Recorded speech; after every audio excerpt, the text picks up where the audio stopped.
देश के सामने कुछ तथ्यों को रखना जरूरी है। लगभग 23.5 लाख बच्चों ने नीट की परीक्षा में आवेदन दिया था और बैठे थे। 23.5 lakh students took part in the NEET examination of 2024. ये एग्जामिनेशन 571 सिटीज में 4,750 सेंटर्स पे हुआ था। This examination was conducted in about 571 cities at 4,750 centers. खुद सरकार की ओर से सीबीआई इंक्वायरी दे दी गई थी। सीबीआई की ओर से आरंभिक अपने इन्वेस्टिगेशन में बताया गया कि हजारीबाग और पटना और एक आध जगह और मिलाकर करके 155 कैंडिडेट के बारे में शिकायत आई है और 155 उम्मीदवारों का कैंडिडेचर कैंसिल कर दिया गया है और जो इन सभी 155 कैंडिडेट्स के मार्क्स की तुलना की गई तो सिर्फ एक को 570 मार्क्स आया था, जो रिस्पेक्टेबल मार्क है।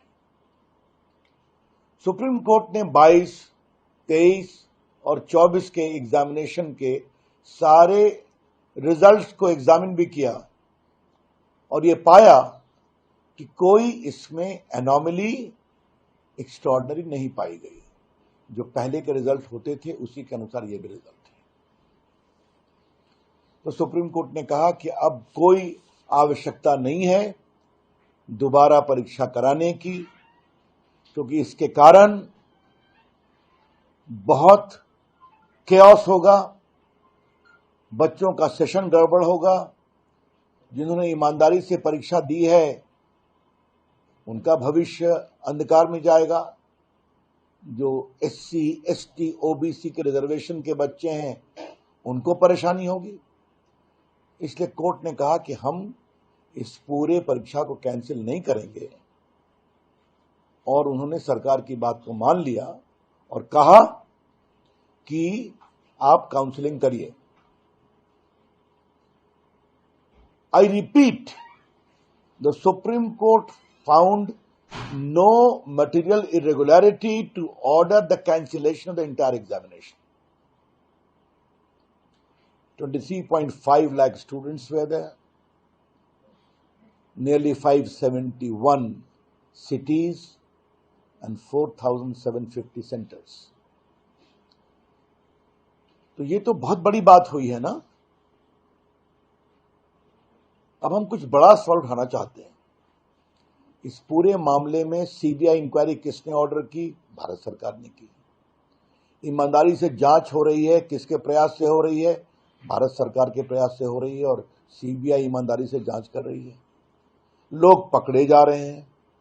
155 उम्मीदवार जिनके बारे में शिकायत आई उनकी उम्मीदवारी कैंसिल कर दी गई है और उनको दोबारा परीक्षा में नहीं बैठने दिया जाएगा, इसकी भी तैयारी चल रही है।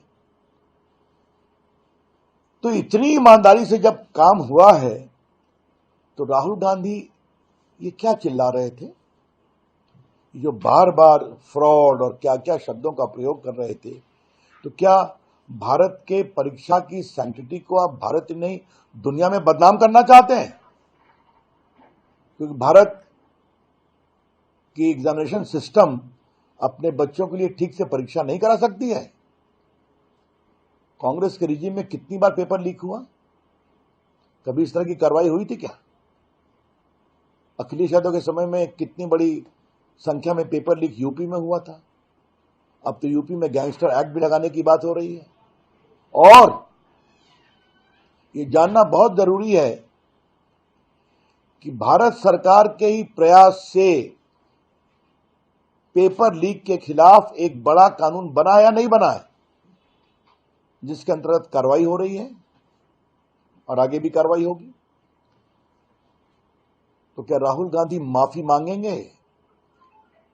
in the wake of the conclusive finding of the Supreme Court that there is no material irregularity warranting a cancellation of the examination, is confined to only 2 centers in Patna and 1 outside. Patna means Hazaribagh and Patna. Will you apologize? Rahul Gandhi देश के बच्चों को और भारत की साख को क्यों बदनाम करते हैं? बार बार होमवर्क करते नहीं, चीजों को समझने की कोशिश करते नहीं, किसी ने चिट दे दिया और लगते हैं भारत की छवि को खराब करने। ये ठीक नहीं है। पार्टी की ओर से हम बहुत भर्त्सना करते हैं विपक्ष के रवैये की और विशेष रूप से राहुल गांधी के रवैये की। जिस प्रकार से उन्होंने पिछले 1-1.5 महीने में देश में परीक्षा के खिलाफ अविश्वास का माहौल बनाया, वो राजनीति करें लेकिन देश को कमजोर न करें। और इस तरह के गैर जिम्मेदाराना वक्तव्य देकर राहुल गांधी ने सदन के अंदर और सदन के बाहर नहीं भारत की छवि खराब की, बल्कि भारत की परीक्षा व्यवस्था के खिलाफ अविश्वास बनाने का काम किया, जो बहुत ही गलत है। मैं बहुत इनकी भर्त्सना करता हूं और ये बहुत संतोष की बात है कि अब सुप्रीम कोर्ट ने इस पर मोहर लगा दी है और काउंसलिंग शुरू होगी और बच्चों का भविष्य ठीक होगा।